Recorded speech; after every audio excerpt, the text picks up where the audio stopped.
করো খাটি শেষ ঠিকানা তোমার আমার 3.5 মাটি।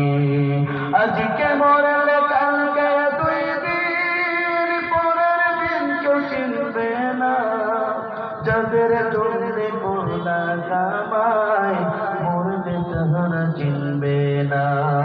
কত কষ্ট করে তুমি করলা সাদের বাড়ি, ওই বাড়িতে ঠাই হবে না, ছাড়তে হবে বাড়ি।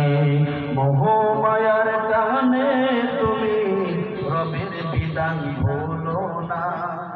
কথা বলুন ঠিক না বেরে?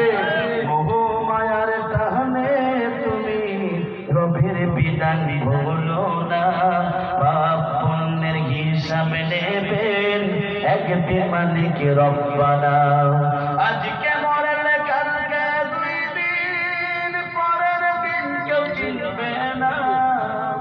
যাদের জন্য করলা কামাই মরলে তাহারা চিনবে না। কথা বলুন ঠিক না বেঠিক?